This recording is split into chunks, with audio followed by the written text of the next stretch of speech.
So as I alluded to in a previous video, I'm back at this classic looking lake, pursuing a classic looking carp, and it seems only appropriate to carry that out with classic tackle. So to that end, I have brought out my original B. James & Sons Richard Walker Mark IV split cane carp rod, which is the forerunner to all modern carp rods really. These were produced between 1952 and 1966, and this is one of the later models. It's a stepped up variant, which I'll talk a little more about later.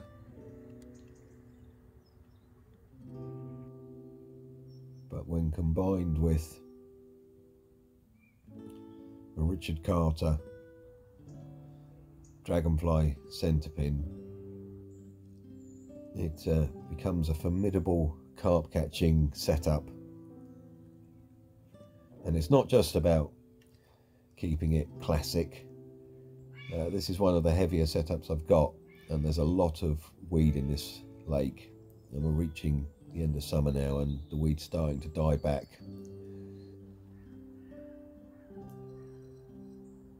And what can happen is that if the fish run through the weed, it uproots from the bottom and hangs washing line style all over your main line, and you can very quickly find yourself having to try and bring in 5 or 10 pounds of dead weight in addition to the fish. So you need a strong setup. Now, unusually for me, I'm using a self-hooking rig, a semi-fixed bolt rig set up on a lead clip, and the reason for that is that the fish that I'm after, I've only ever seen it twice, and one of those times was in a photograph, and I've spent an awful lot of time on this lake and I've seen a lot of the stock, and I've fed a lot of the stock, and I've watched them feed, and occasionally I've caught a few of them as well. And I can be fairly certain that this particular fish doesn't feed on any of the spots that I've dedicated so much time to learning about. So I'm needing to fish further out into the lake. And this was my first go at it. And it was quite a positive start. It does mean that I'm going to have to start playing a bit of a numbers game, because once you get more than a couple of rod lengths out, it's very difficult to isolate or target an individual fish.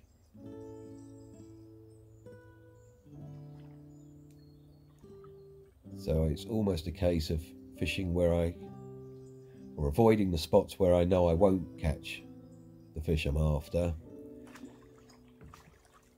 and then just trying to work my way through the fish in the areas that I think it might reside.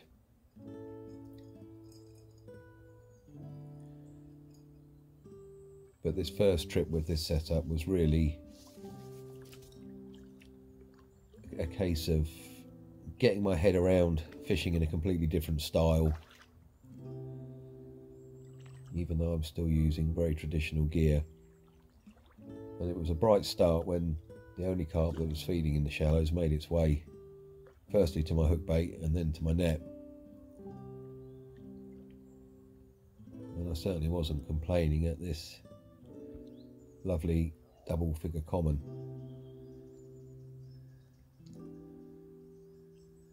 A nice confidence booster, and enough to make me think that I was on the right track, but that was soon to change.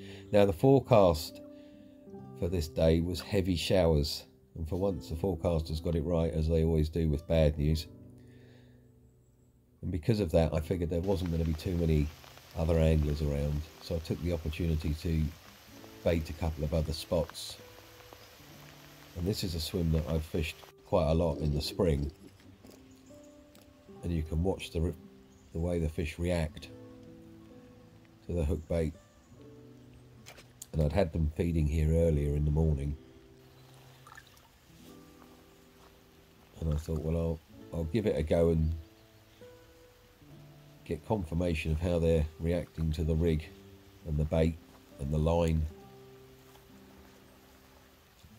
And I was immediately disappointed to find that if you look, you can see a fish coming through the island channel now. And whereas they had been going to the left of that little weed clump, as soon as I put a rig there, they started going to the right. And then in very short order, they started stopping completely, turning round and going back the other way, which is something I've never seen them do. So that was a bit of a crushing blow for my confidence. But once the shower passed, I moved further down the lake to another little spot that I'd baited. And this time I dropped the rig straight down the front of the marginal weed bed. And again, I'd had fish feeding in this area. I'd had 2 or 3 fish milling around in here. So I dropped the rig straight down the front of the weed bed, and then let the line lay slack over the top, because they are acutely line shy in this water. And this is one of the reasons why I want to be using a self-hooking rig, because I want to fish as slacker lines as possible. And if you can't see the fish take the bait and you can't strike, then you need something that's going to do some of the work for you. But I also need to get my head around this type of fishing, because this second fish, I actually saw it shoot out the swim, and I'm so unused to not having the rod in my hands and watching the fish take the bait that I didn't join the dots. I didn't realise that it had actually picked up the hook bait and had hooked itself and was disappearing off to the other side of the lake.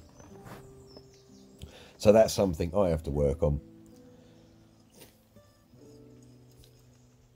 And you're not going to stop, you can see the amount of weed, and realistically you're not going to stop the carp from getting into the weed beds. So the idea of the heavy setup is to maintain contact with the fish as they go through the weed, and keep in touch with them and have strong enough tackle to be able to pump them back towards you. And that's where this stepped up comes into its own. Because what you tend to find with the Mark IVs is that the early ones were made in very small batches, and none of them are the same. If you put them, the tapers for the rods are all the same, but if you put them side by side, they're all have the rings whipped slightly differently at different points. The handle lengths are slightly different. And I'm sure in part that is to take into account the natural differences in the quality of the cane, whereas the later rods, like this one, were closer to being mass produced, or what we'd consider mass produced in these days. And they're identical. But what you end up with is a situation where the early ones all look different but perform the same, whereas the later ones all look the same but perform completely differently. And that's especially the case with the stepped up, because the test curves seem to vary wildly. And this is one of the heavier ones for sure, but it is perfect for this sort of job. And again, the second fish slightly smaller, but still a lovely common.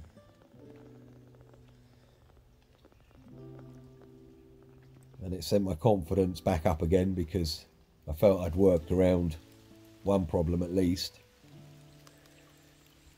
And before I'd left the shallows, I'd put a bit more bait in up there. And when I looked from the top of the bank, there was maybe half a dozen fish feeding in the area where I'd put the bait. And this is something else that is a real, not unique to this lake, but is particularly prevalent. You can find carp with their heads down. There were 6 fish feeding hard, but by the time I'd put a bait on, 6 had become 4. By the time I'd snuck into position, 4 had become 2, and by the time I swung the bait out, 2 had become none. But they don't spook, they just melt away ever so slowly. They just disappear, and you'd never knew they'd been there. But I think the rain was giving me a little bit of cover, and maybe breaking up my outline on the surface. because slowly but surely 2 of the fish started working their way back, and they were feeding in a very, very tight circle, slightly to the right of where I was fishing. And one of them, I couldn't make it out clearly, but I could see it clear enough to see that it was a much larger fish, and it was a very, very dark fish. And the fish I'm after is a very, very dark fish. So I was using all my sort of psychic ability to will it to move slightly to the left and take the bait. Unfortunately, it seems that my psychic ability is slightly off, because it was its companion that moved slightly to the left and took the bait.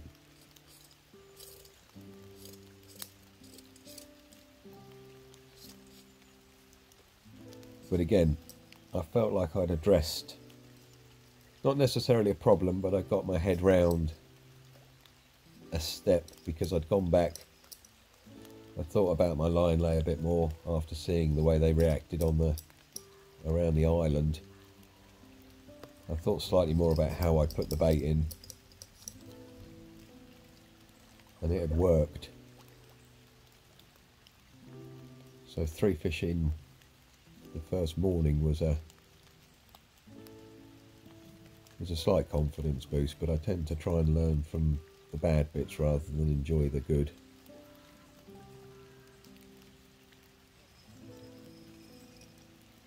And this was a much smaller fish. It's a lovely clean fish though. I mean, it really beautiful, beautiful bar of gold common.